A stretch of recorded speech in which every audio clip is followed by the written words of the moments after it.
मुरुडमधील कोर्लई किनाऱ्यावर अलीकडेच आढळलेल्या संशयित पाकिस्तानी बोट प्रकरणानं खळबळ उडवली होती। ही घटना काहीशी निवळत असतानाच पोलीस तपासादरम्यान एक अत्यंत धक्कादायक बाब समोर आली आहे। रायगडच्या विविध समुद्र किनाऱ्यांवर हजारो अनधिकृत मासेमारी बोटी कार्यरत असल्याचं उघड झालंय। पोलिसांनी या बोटींचा शोध घेताना त्यांच्या कोणत्याही अधिकृत नोंदणीचा पुरावा सापडलेला नाही।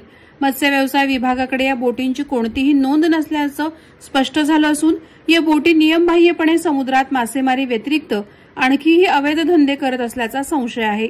विशेष म्हणजे या शोध मोहिमेमुळेच ही गोपनीय आणि अवैध घडामोड प्रकाशात आली। सध्या हा मुद्दा राष्ट्रीय सुरक्षेचा कळीचा मुद्दा बनलाय। अनधिकृत बोटींच्या नावाने कोणीही समुद्रमार्गे देशात सहज प्रवेश करू शकतो। शत्रू राष्ट्रांची घुसखोरी शक्य असल्यानं हे प्रकरण केवळ स्थानिक नव्हे तर राष्ट्रीय सुरक्षेच्या दृष्टीनेही गंभीर असल्याचं बोललं जात आहे। यावरून मत्स्य व्यवसाय विभागाचा या संपूर्ण व्यवहारावर कोणताही ताबा नसल्याचं दिसतं। स्थानिक अधिकारी देखील अपुऱ्या मनुष्यबळामुळे हतबल असल्याचं समजतं। पोलिसांच्या सूत्रानुसार समुद्र भागात शोध मोहीम अजूनही सुरू आहे। काही बोटींवरून संशयित सामग्री जप्त करण्यात आली असून त्यांची चौकशी सुरू आहे। नागरिकांमध्ये भीतीचं आणि संभ्रमाचं वातावरण असून सोशल मीडियावर वेगवेगळ्या चर्चा रंगल्यात। राष्ट्रीय सुरक्षेचा प्रश्न निर्माण झाला असल्याने लवकरच उच्चस्तरीय समिती स्थापन होण्याची शक्यता नाकारता येत नाही। रविवारी संध्याकाळी रात्री सुमारे 9 वाजता आम्हाला हे कोस्ट गार्ड हेडक्वार्टर्स वरून माहिती प्राप्त झालेली होती की रायगडची कोस्टल एरियामध्ये एक संशयित पाकिस्तानी बोटी आढळलेली आहे।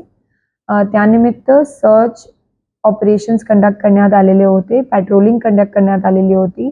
बरेच फिशिंग सोसायटीज जे आहे फिशरमॅन सोबत मीटिंग घेऊन जे काही अनआयडेंटिफाईड वेसल्स आहे त्यांचा शोध घेण्यात आलेला होता। शेवटी सोमवारी संध्याकाळी असा निष्पन्न झाला की तो काही बोटी नाहीये पण एक फिशिंग बॉय आहे, जे की त्याची मदरशिप वरून जवळपास डिसेंबर 24 मध्ये विभक्त झालेला आहे। त्या निमित्त आम्ही रायगड पोलिसने तिथे सर्च ऑपरेशन कंडक्ट केलेला आहे कोस्टल एरियावरती तो फिशिंग बॉय शोधण्यासाठी। आमची BDDS टीम आणि इतर घटक जवळपास 3 दिवसपासून त्याच्या शोधमध्ये आहे आणि आजही लो टाईड ची वेळी आमची त्याची शोध चालू आहे। या ऑपरेशन निमित्त आम्ही बरेच अनआयडेंटिफाईड अनरेजिस्टर्ड फिशिंग बोटी पण शोध घेतली होती। त्याच्यात जवळपास हजार बोटी अशी आढळून आलेली आहे ज्याचे रजिस्ट्रेशन नाहीये। त्या सर्व बोटींची यादी करून आम्ही फिशरीज डिपार्टमेंटला पाठवलेली आहे, असिस्टंट कमिशनर फिशरीज आणि कमिशनर फिशरीजला, जेणेकरून त्यांच्यावरती कारवाई करता येईल।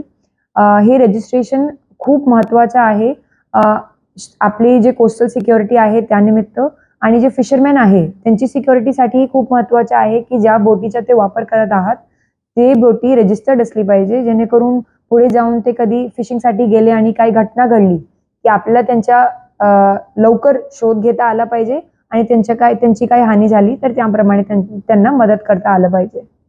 वादळवारा लाईव्हसाठी धनंजय कवठेकर, अलिबाग। नवी मुंबई व रायगड जिल्ह्यातील ताज्या बातम्या आणि घडामोडींसाठी सबस्क्राईब करा वादळवारा लाईव्ह चॅनल आणि दाबा बेल आयकॉन।